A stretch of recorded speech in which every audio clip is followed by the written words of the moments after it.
సదాశివసమారంభాం వ్యాసశంకరమధ్యమాం అస్మదాచార్యపర్యంతాం వందే గురుపరంపరాం.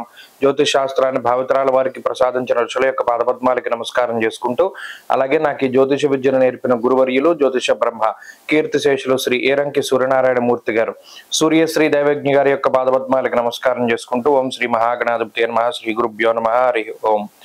వీక్షకులందరికీ నమస్కారం. కుంభరాశి వారికి ఈ వారం సానుకూలమైనటువంటి వారంగా చెప్పవచ్చును.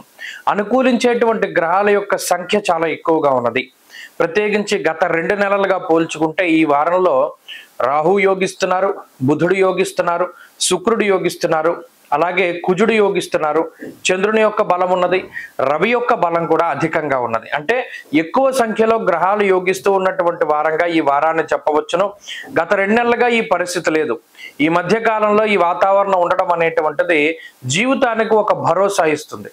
ఇంకా మనం చాలా అప్పుల పాలైపోయాం, లేదా మనం పైకొచ్చే పరిస్థితి లేదు, లేదా మనకి ఇంకో మార్గం లేదు అనేటువంటి దిగాలుతో ఉండేటువంటి కుంభరాశి వారికి ఒక భరోసా దొరకడం, గతంలో చేసినటువంటి స్వయంకృతాపరాధాలు కానీ, లేదా తెలిసి తెలియక కొన్ని సందర్భాల్లో తెలిసి చేసినటువంటి తప్పులు, ఇవన్నీ కూడా వాటి ద్వారా ఏర్పడినటువంటి సమస్యలు ఏవైతే ఉన్నాయో వాటన్నిటి నుండి బయటపడడానికి కూడా ఈ గ్రహస్థితి ఎక్కువగా అవకాశాన్ని ఇస్తుంది.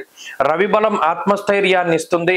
ఆరోగ్యం నిత్య సంతోష అన్నటువంటి శాస్త్రవచనం ప్రకారం ప్రతినిత్యం అంటే జీవితంలో కొరబడినటువంటి సంతోషాన్ని తిరిగి రవి ప్రసాదిస్తారు, ఒక మానసిక ధైర్యాన్ని ఇస్తారు.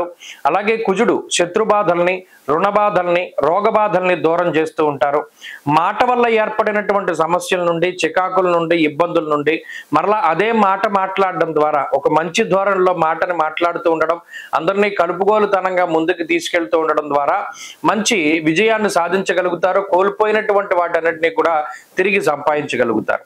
కాబట్టి ప్రత్యేకించి ఈ వారంలో ఆర్థిక పరిస్థితులు చాలా ఉన్నతంగా ఉన్నాయి, ఆరోగ్య పరిస్థితులు బాగున్నాయి, కుటుంబ సభ్యుల యొక్క సపోర్ట్ ఉంటుంది, ఫైనాన్షియల్ సపోర్ట్ దొరుకుతుంది, ఒక స్థిరత్వం ఏర్పడుతుంది. అన్ని రంగాల్లోనూ చక్కగా ఆనందంగా ముందడుగు వేయడానికి కూడా ఈ గ్రహస్థితి ఎక్కువగా సపోర్ట్ని ఇస్తూ ఉంటుంది. గత 2 నెలలుగా బాగా లేనటువంటి గ్రహస్థితిని ఇప్పుడు దాటగలుగుతారు. మంచిగా ఉండేటువంటి ధోరణిలో ఈ వారం ఉండబోతూ ఉన్నది.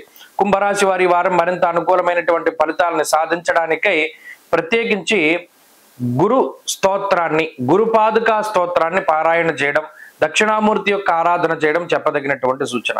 ఈ వారంలో కలిసి వచ్చేటువంటి రోజు బుధవారంగా చెప్పవచ్చును. అదృష్ట సంఖ్య 2, అదృష్ట వర్ణము ఆకుపచ్చ. తదుపరి మీనరాశి.